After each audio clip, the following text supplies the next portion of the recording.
चलिए, एक बार फिर से स्वागत है आपके अगले वीडियो में। ठीक है, तो आज हम पढ़ने जा रहे हैं एक अच्छी टॉपिक है त्रिभुज के बारे में। जिसको भी ये वीडियो स्किप करके ना देखनी हो तो कृपया वो स्किप कर दें। ठीक है, यदि आप जानते होंगे इसके बारे में तो आप स्किप कर सकते हैं, जो नहीं जानते हैं ठीक है तो इसको देखिएगा प्लीज़। और आपसे अनुरोध करते हैं कि आप कमेंट करिएगा, लाइक और सब्सक्राइब नहीं करेगा। ठीक है, यदि आपको अच्छी लगती हो तो बस मात्र खाली कमेंट करेगा ये वीडियो कैसी लगी। ठीक है, तो आज हम पढ़ने जा रहे हैं त्रिभुज के बारे में और इनकी त्रिभुज के प्रकार के बारे में भी पढ़ेंगे। त्रिभुज जो होता है दो शब्द के मेल से जो है त्रिभुज बनता है। त्रि प्लस भुज, त्रि मतलब होता है तीन और भुज मतलब होता है हाथ। त्रि का मतलब होता है तीन और भुज मतलब हाथ। ठीक है, यानी तीन हाथ वाला। ठीक है, यानी जिसके पास तीन भुजा होगी उसी को हम क्या कहेंगे, त्रिभुज कहेंगे। जैसे इस तरीके से आप फोटो में देख सकते हैं। ठीक है, जिसके पास तीन भुजा होंगी उसी को हम क्या कहेंगे, त्रिभुज कहेंगे।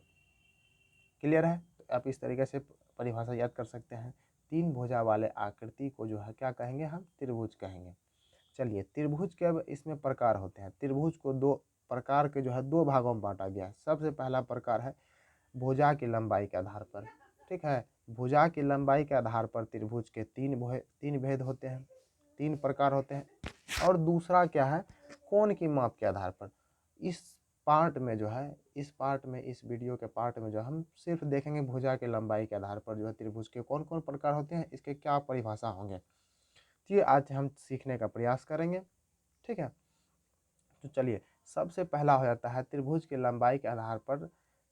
सबसे पहला है समबाहु त्रिभुज। समबाहु त्रिभुज को दूसरे हम शब्दों में कहेंगे तो समत्रिबाहु त्रिभुज भी कहते हैं। ठीक है, समद्विबाहु त्रिभुज, समद्विबाहु त्रिभुज दूसरा है। और तीसरा है विषमबाहु त्रिभुज। ठीक, तो सबसे पहले समबाहु त्रिभुज, जिस त्रिभुज की तीनों भुजाओं की लंबाई, ठीक है, यानी समबाहु त्रिभुज, यानी इसी से पता चल रहा है सम का मतलब होता है समान, अब बाहु मतलब होता है भुजा।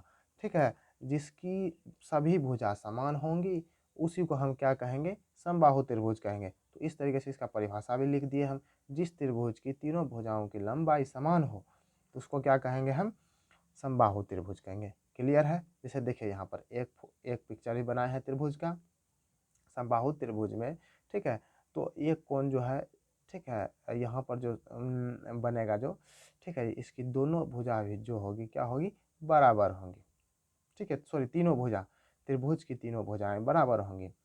अब चलते हैं समबाहु त्रिभुज। क्लियर है, अब चलते हैं दूसरा हम क्या, समद्विबाहु त्रिभुज। समद्विबाहु त्रिभुज जो होती है इसकी दो भुजा बराबर होंगी, क्योंकि इसी के नाम से ही पता चल रहा है समद्विबाहु। सम मतलब समान, द्वि मतलब दो, बाहु मतलब भुजा। जिसकी दो भुजा बराबर होंगी उसी को हम क्या कहेंगे, समद्विबाहु त्रिभुज। क्या कहेंगे हम, समद्विबाहु त्रिभुज। ठीक है, जिसकी दो भुजा बराबर होंगी उसी को हम क्या कहेंगे, समद्विबाहु त्रिभुज। यहाँ पर देखिए एक फोटो भी बना दिए हैं। तो जिसकी दो भुजा, यानी यहाँ पर इस तरीके का इसका फोटो बनेगा, इसका इस तरीके से पिक्चर बनेगा। जिसकी दो भुजा बराबर होंगे, इसमें से किसी का भी दो भुजा बराबर होनी चाहिए। ठीक है, जरूरी नहीं है कि यही और यही हो, ये भी हो सकती है और ये भी हो सकती है। ठीक है, तो ये अब डिपेंड सिचुएशन के ऊपर डिपेंड करता है, क्वेश्चन के ऊपर डिपेंड करता है कौन सी भुजा। ठीक है, लेकिन इसमें दो ही भुजा जो होगी, इसमें दो दो जो भुजा होगी ये होंगी बराबर। ठीक है, और नेक्स्ट जो है विषमबाहु त्रिभुज। विषमबाहु त्रिभुज, चलिए बताते हैं फिर से। देखिए, विषमबाहु त्रिभुज क्या होगा, विषमबाहु त्रिभुज का मतलब विषम, यानी जिसकी कोई भी भुजा, ठीक है, विषम और बाहु मतलब भुजा। विषम मतलब समान नहीं, ठीक है, अब बाहु मतलब क्या होता है, भुजा। जिसकी कोई भी भुजा बराबर नहीं होगी उसी को हम क्या कहेंगे, विषमबाहु त्रिभुज कहेंगे। ठीक है, देखिए विषमबाहु त्रिभुज का पिक्चर इस तरीके से होता है। थोड़ा सा पिक्चर में गड़बड़ी हो सकती है क्योंकि मेज़र करके नहीं बनाए गए हैं हम। ठीक है, तो इसी को हम क्या कहेंगे, विषमबाहु त्रिभुज कहेंगे। देखिए यहाँ पर इसकी कोई भी भुजा है बराबर नहीं ना है, तो इसी को हम क्या कहेंगे, विषमबाहु त्रिभुज कहेंगे। तो चलिए, आपको क्लियर है। अब इसके अगले पार्ट में, ठीक है, अगले पार्ट में सीखेंगे कोण के माप के आधार पर। त्रिभुज के, ट्रायंगल के, नहीं यहाँ जो है कोण के माप के आधार पर हम पढ़ेंगे। उसके भी प्रकार होंगे, ठीक है, तो उसको हम जानेंगे। इससे आपका एक चैप्टर क्लियर होगा। एंगल एंगल जो चैप्टर है यानी कोण जो चैप्टर है, उससे आपका धीरे धीरे सब चीज़ क्लियर हो जाएगा। ठीक है, ये बेसिक लेवल से है, हम पहले ही कह दिए हैं।